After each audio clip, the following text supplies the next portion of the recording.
It's so good to be with you back here on the India Development Debate on ET Now. I'm Supriya Shrinate. Big sops for small traders ahead of general elections, and that wasn't unexpected. After a crucial meeting with the GST Council earlier in the day, Finance Minister Arun Jaitley did say that the turnover threshold for filing GST return has now been doubled to 40 lakh rupees. Not just that, the benefit of the compounding scheme will now be available to small and medium firms with a turnover of up to 1.5 crore rupees from 1 crore rupee earlier.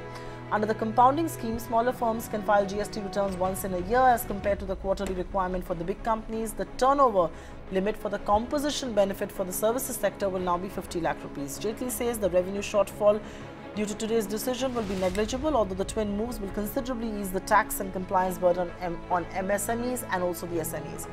The politics behind the big tweaks on the GST structure and the impact on small traders is what we're discussing right here on the India Development Debate. Joining us on the show this evening are very special guests: Thomas Isaac, Kerala Finance Minister; Niranjan Hiranandani, co-founder and managing director, Hiranandani Group.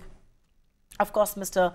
Najib Shah joins us here as well. He's the former chairman CBEC, and Prateek Jain, leader indirect tax at PwC. So thank you very much, each one of you, for being with us. And Mr. Isaac, if I may quickly begin with you, the GST registration threshold is doubled to 40 lakh rupees. This will take a toll of about a little over 5,000 crore rupees in collections. At this stage, when collections are not very stable, many say it's wobbly, many say it's inadequate, was it a wise thing to do? There's a catch in what you said. Well, states are given the option. If they want, they can stay at 20 lakhs. If they want, they can move to 40 lakhs. And only states have to inform the council what they have chosen. Now, initially the proposal was to raise the threshold to 70 lakh. It is a crazy idea because it will totally erode the self-policing nature of GST system. Already when you raise the composition limit to 1.5 crores and say that they need to submit only annual return, the compliance cost drastically goes down. And then therefore there is no rationale to raise the threshold limit and push out the 30 lakh traders or small producers from the tax net. The GST architecture to ensure its self-policing nature should have the widest tax base, perhaps a low rate with wide base. Now you are eroding the base by this, and therefore it was not a wise move, and rightfully many people pointed out, and that's why finally it was decided that there will be an option of 20 lakh or 40 lakh. No, I kind of understand that, but Najib Shah, if I may ask you, states will have to indicate to the centre within a week on hiking GST registration threshold to 40 lakh, like Mr. Isaac is pointing out there. While it will increase compliance, perhaps, yes, and, you know, make things easy, will it not create disparity within the state for GST threshold? And doesn't that really defeat the whole purpose of a unified tax regime? Mr. Shah. Yes, indeed, I agree with you completely. The option which has been extended will create some sort of a disparity even amongst the non-special category states, which I think was avoidable.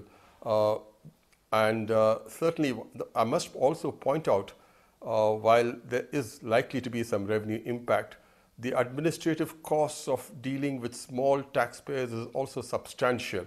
It is one of those decisions where you could argue either way, but like the Honourable Minister has pointed out, it would also seriously impact the tax base of several states by removing them completely out of your tax purview.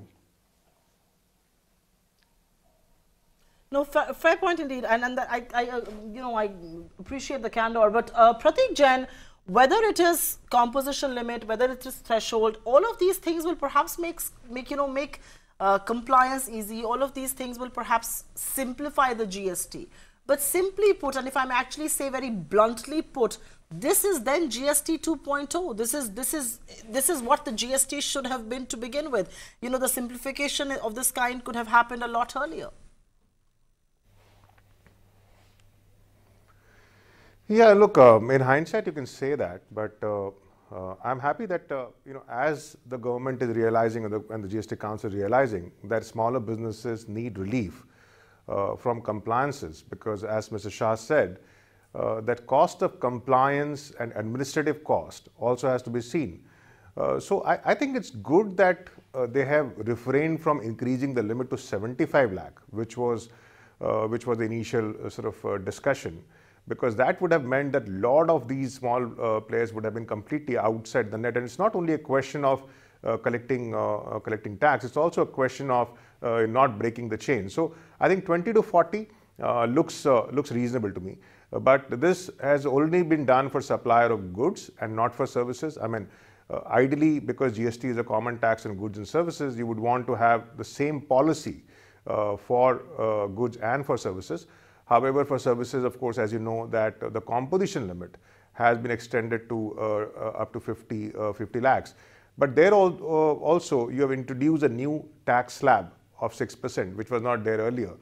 So maybe some of these things could have been avoided. But the philosophy of the government seems to be, large consensus seems to be that the smaller taxpayers need to be provided relief so that the government can focus, and the whole intelligence wing within the government and the administrative wing and the audit wing can focus on the larger taxpayers. So you can't dispute that philosophy, but only time will tell whether really it pays dividend, because you really need to extract that additional revenue from the larger taxpayer for you to maintain that kind of revenue. No, absolutely. Before I go across to Neeraj Hirandani, because I think his sector was expecting it, it didn't come along, I will take a quick question to Thomas Isaac. And sir, the question that I asked Prateek Jain, in many ways this is GST 2.0, a lot like, your cousin from Punjab pointed out, the finance minister from Punjab pointed out that a lot of these changes intended to simplify could have happened a year back, it could have been simpler. This is GST's new avatar. Some of them are good, but some of them are not well thought out. There was, for example, at one time, and fortunately the decision was not made, that small composition dealers must be allowed to have input credit. They must be allowed to have interstate trade. See, that simply destroys GST. But fortunately, such things, irreparable damage has not happened. I think as election is approaching, everybody is getting nervous, and many changes are brought out for the optics of it. Well, can be faulted for that, but that's why you find that nearer to the election there are so many changes that are coming out. As one of the ministers said, there is no country where the party which introduced GST won the election. That's because of the perception problem. Okay, let me quickly take this across to real estate, and I'm going to come back and ask many questions to all of you there. And Neeraj Hirandani, after much anticipation, the GST Council has failed to deliver a final verdict on the applicable rate on real estate. Was that disappointing? No, the point is very simple, that all the governments are confirmed that they do want to make a change in the GST.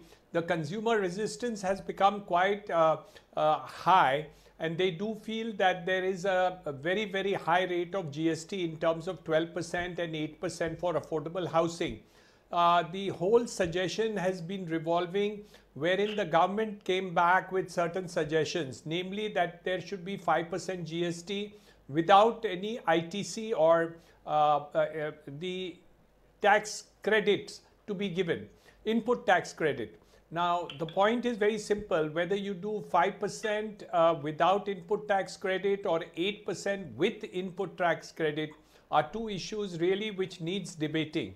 Now, whatever it is, the point is that probably different states had different views on the whole matter, and they weren't able to come to a consensus in this meeting as to how the entire structure would be done. Okay, no consensus there, but a quick follow-up. Would it have really mattered Would a GST rate cut really rev up sales and revive markets, Niranjan? Or is that too utopian? You know, here you cut the GST, people will start buying, the markets are going to rev up. Is that too utopian a proposition to begin with? Would it have really mattered? Niranjan? See, nothing is utopian unless it is not implemented. So anything which is on the thought process or a desire is not really, until it is not action and you see it on the ground, I don't think. But one thing is certain, I can assure you about, is large number of people are postponing the buy decision, because once the occupation certificate is received, there is a zero GST, because it's a goods and services tax and it cannot be on the immovable property. So unless the constitution is again amended. So the point is very simple, that since people were resisting this thing to beyond a point, obviously some change was going to happen. Now, whether it's going to happen with 5% or 8% with input tax credit, that's a matter of debate, which different states had different views on the matter. And hence probably this committee has been appointed in order to see what is the right thing to do, whether to do 5% flat without input tax credit or 8%. But Prateek Jain, I think the question to also ask is, how big a constraint will no input tax credit be if the rates are indeed brought down to 5%? I know the GOM has to give a report, and you know, reportedly it's likely to be 5%. So one wonders, with no input tax credit, how big a constraint is that really going to be?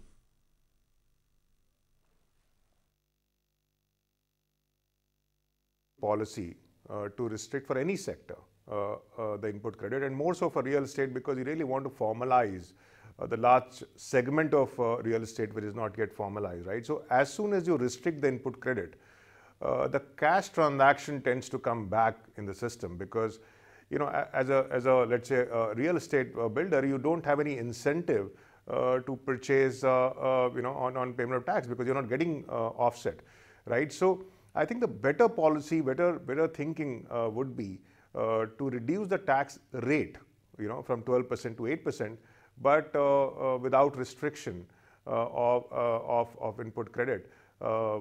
Because as soon as the input credit also stops, the other issue is that, you know, everybody will have to increase the base price. You know, so if I'm selling at 5,000 rupees per square feet, I'll have to, let's just start selling at 5,500, because I'll lose the input credit as well. Plus, you will apply tax over and above that. And that you know, tends to become a problem. The anti-profiteering authorities, you have to do some explaining to them, you have to explain it to the customers. And biggest sort of point is that GST was supposed to be at each stage of value addition, and hence for any sector, if you restrict the input credit, it can never be a good policy.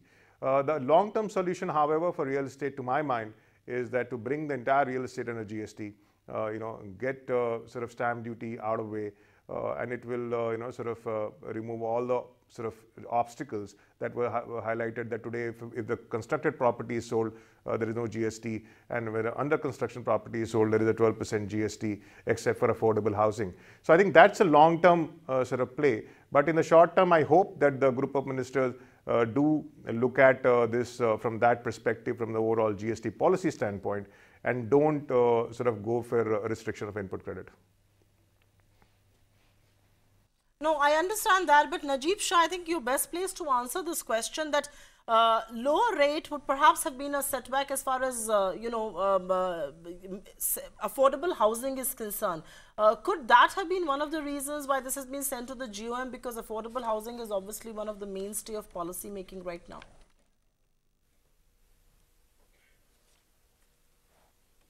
To the best of my knowledge, affordable housing is already exempt completely. So I don't think that's an issue.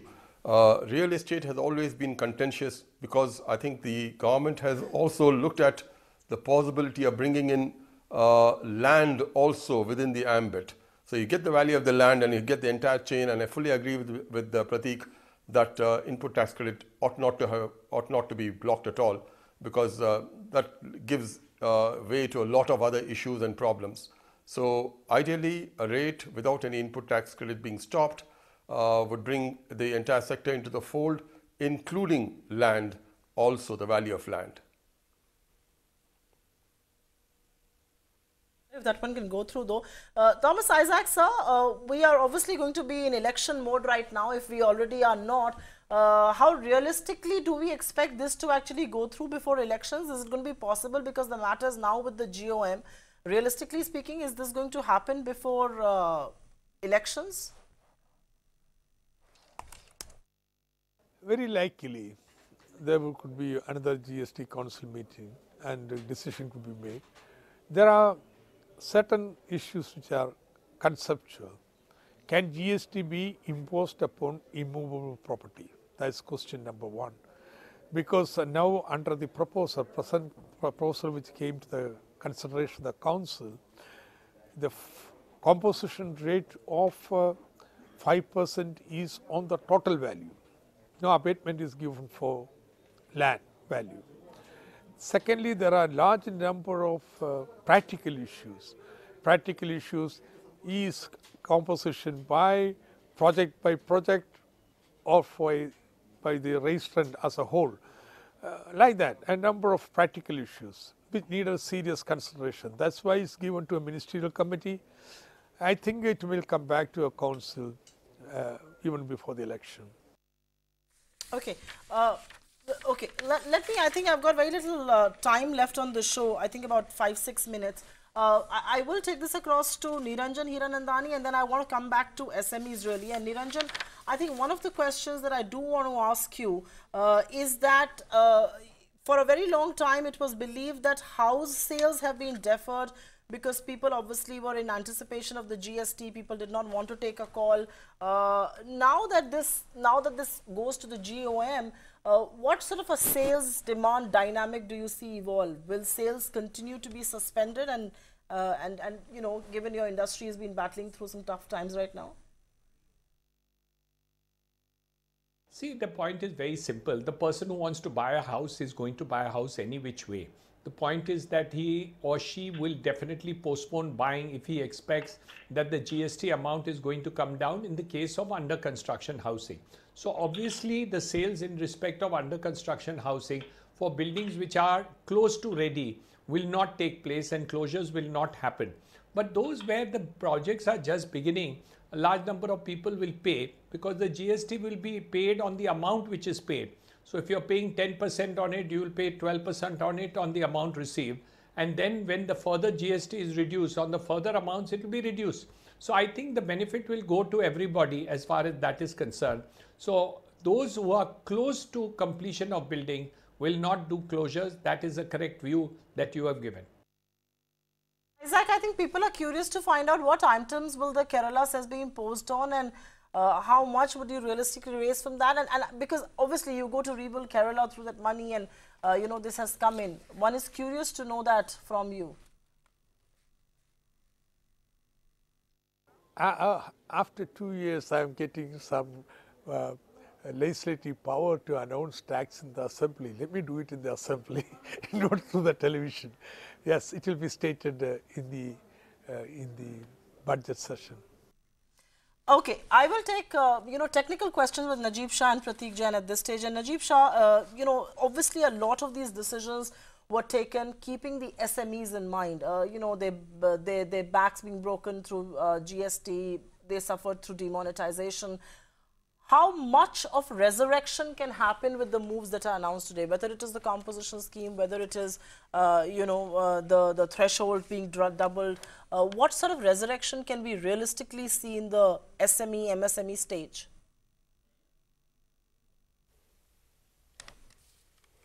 I think they will immensely benefit because straight away they get out of the rigors of filing any returns up to the stage of 40 lakhs. They don't have to register themselves. The composition scheme itself having been increased means that their returns and the payment procedures would now be quarterly. That again is huge. Bringing in the service sector also would mean a lot of SMEs who are in the service sector would come in there. Yes, the rate has been pegged at 6%. I am not very clear of the logic of that, but I assume that they would have been rational for that 6% too. So I believe that this should help the SME sectors considerably, and hopefully they will exploit the benefits being given to them and come out of their present crisis. No, fair point. And Prateek, what's your take on this? Obviously, a lot of this is happening keeping the elections in mind. You know, the SMEs perhaps back in focus, given an eye on elections, given polls are right around the corner. How much of a helping hand is this really going to be? Difficult to comment on the politics of it. To my mind, I think you know, there's never a wrong time to take the right decision. I think it's a right decision to increase the exemption limit from 20 to 40. If it would have come for services sector also, I would have been happier, more from a technical standpoint.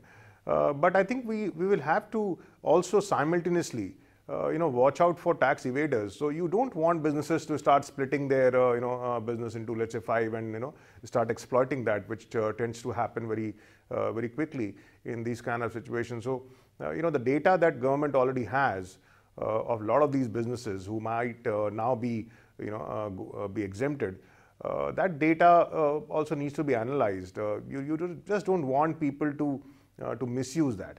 But 2 million assessees or businesses will completely be exempt out of 10 million that are registered. So it's 1/5, right? I think it's a big one there. And for composition now, only one return in a year. So up to 1.5 crore. Then there are, I think, between 15 to 20 lakh composition dealers as well who will hugely get benefited. So you have 40% of your existing tax base getting hugely benefited, including those 50 lakh rural limit for service providers. So I think it's a big one for SMEs, and they should be happy about it. Okay, a quick last question. I think, Thomas Isaac, it's not going to be a question so much on, the tax per se, but really on the dynamic within the interpersonal dynamic within the council. The composition has changed post-elections. What is the dynamic like? Is there a lot of confrontation that has now, taken shape instead of consensus and conciliation that one was perhaps seeing, given the fact that you've been there for a long while now? Definitely. Earlier GST Council was, there would be very different opinions, more discussions. But midway through, it became totally dominated by the ruling party. It affected the decisions. In fact, not much deliberation took place to so many decisions taken in the recent period. But today, I think I like the discussion. They were very lively, argumentative, deliberative, and definitely the changes that have occurred has helped it, making it so. Okay, on that note, completely out of time on this edition of the India Development Debate. Thank you very much, gentlemen, for being with us. Najib Shah, of course, Thomas Isaac, Prateek Jain and Niranjan Hiranandani, thank you very much for sparing time and speaking to us. GST is getting closer to a perfect, ideal GST, one step at a time. One hopes that we would have started, and one wishes that we had started with this GST instead of one in evolution. But GST is a big tax reform. It was always supposed to be a reform in evolution, a reform that would have been in the making. We should be thankful that it's at least evolving in the right direction. On that note, completely out of time on this edition of the India Development Debate, thank you very much for being with us.